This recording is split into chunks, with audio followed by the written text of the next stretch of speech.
Assalamualaikum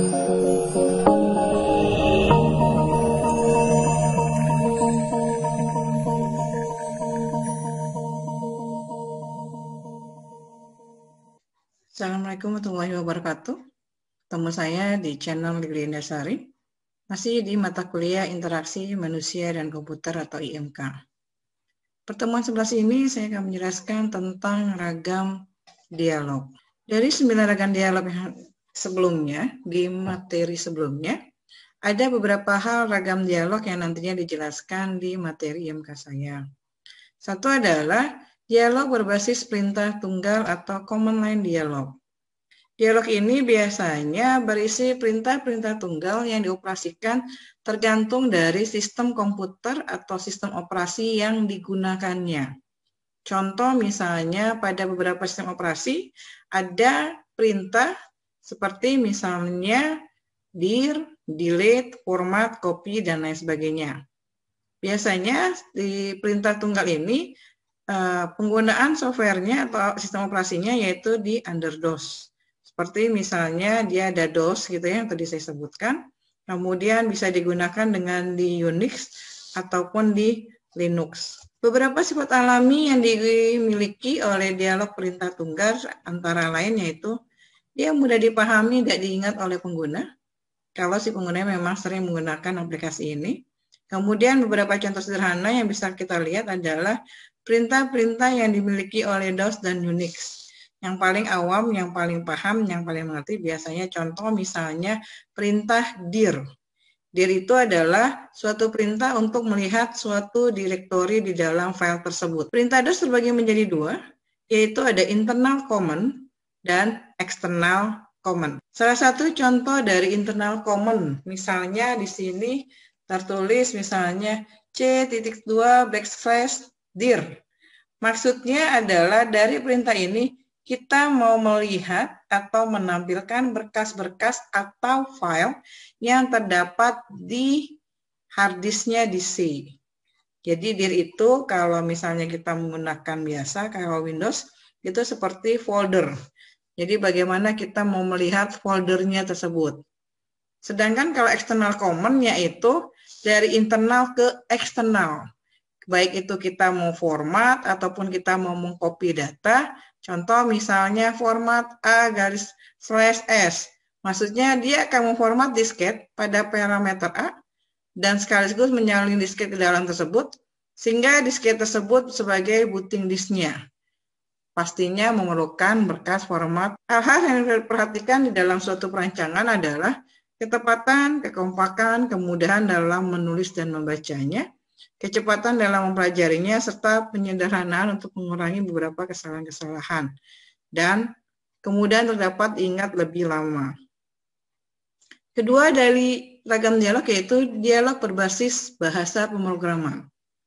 Biasanya di sini adalah sejumlah bahasa-bahasa pemrograman ke dalam suatu bentuk file berupa batch file. Saat ini banyak sekali bahasa pemrograman yang dipakai oleh programmer, khususnya dalam bentuk object-oriented programming seperti misalnya Java, HTML, Bootstrap gitu ya. Ataupun misalnya ada lagi sekarang bahasa pemrograman yang namanya Kotlin. Semua bahasa digunakan untuk mempermudah si user dalam menggunakan aplikasi tersebut. Ketiga adalah dialog berbasis bahasa alami atau Natural Language Interface. Yang namanya alami biasanya instruksi tersebut berbahasa alami manusia kemudian diterjemahkan oleh sistem penerjemah atau sistem komputer untuk menerjemahkan tersebut. Ada beberapa hal yang perbedaan antara kecakapan manusia dengan kecakapan komputer. Contoh misalnya, kalau manusia itu membutuhkan estimasi di dalam hal untuk apa yang dia lakukannya, tapi kalau komputer dia kalkulasinya akurat. Misalnya estimasinya ini kapan? Oh kira-kira tanggal sekian. Kemudian manusia kecakapannya dia memiliki intuisi, naluri. Sedangkan komputer tidak memiliki naluri tetapi dia memiliki dedukasi logika.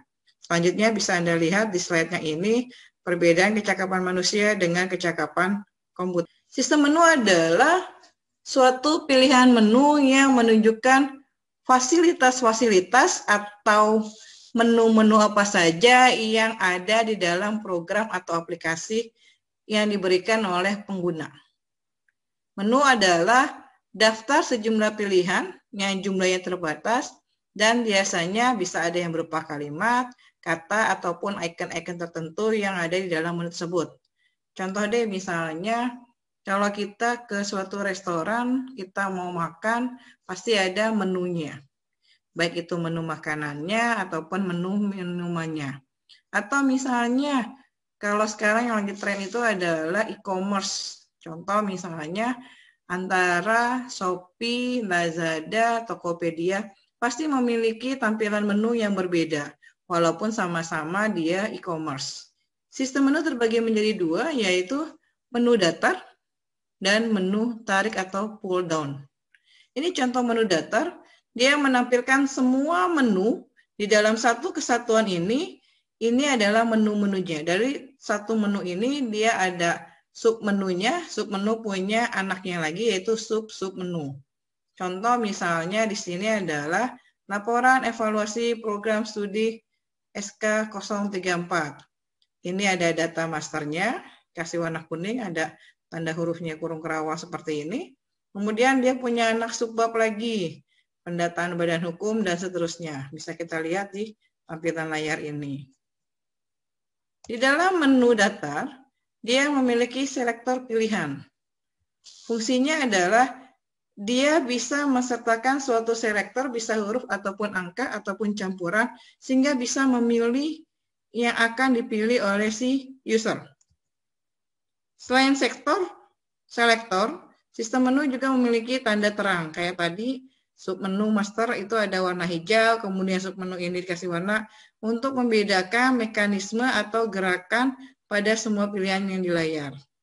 Sistem menu datar tadi bisa juga dengan menggunakan bantuan tombol panah kanan kiri atas bawah sehingga memudahkan pengguna untuk memilih menu-menu tersebut. Sistem menu tarik adalah menu yang menampilkan pilihan dalam kelompok tertentu.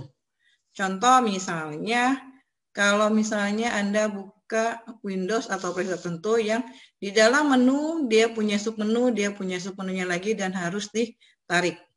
Atau misalnya di Word ada font, jenis fontnya apa, kemudian ada jenis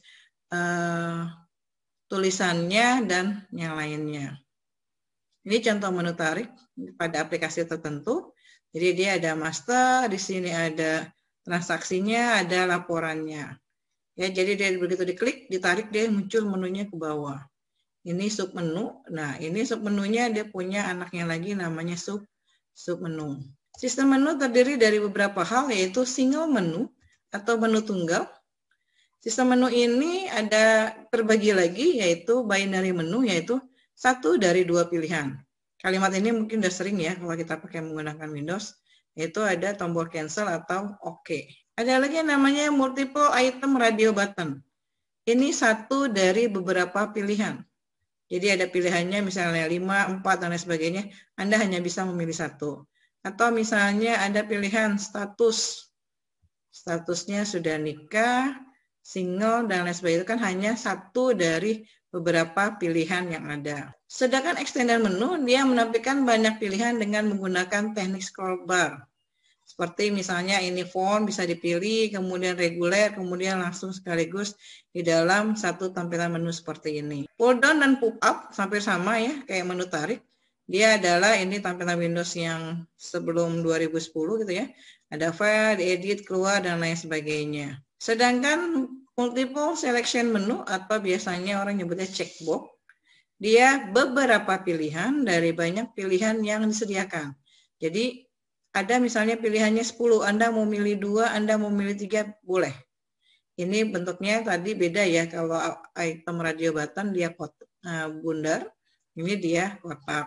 Linear sequence dan multiple menu dalam hal ini adalah memandu pemakaian sering dengan urutan yang sama. Contoh misalnya kita menggunakan display ini di dalam menstrukturisasi proses pengambilan keputusan. Ini adalah linear sequence tapi dia multiple menu, bisa membuka menu-menu yang ada di dalam menu tersebut. Ya, bisa Anda lihat di sini ada linear menu, dia klik keluar ini, dia keluar ini lagi. Sedangkan tree structure pohon atau menu pohon, di sini adalah masternya atau menunya, dia punya sub menu dan ini punya sub menunya lagi. Contohnya sepertinya program, kemudian ada Microsoft, atau misalnya begitu kita klik ada Microsoft Excel, kemudian di sini dia punya anaknya lagi. Nah, ini contohnya seperti ini. Terima kasih. Demikianlah materi yang saya sampaikan. Terima kasih untuk semuanya. Jangan lupa like dan subscribe di channel saya di Lili Indasari. Terima kasih.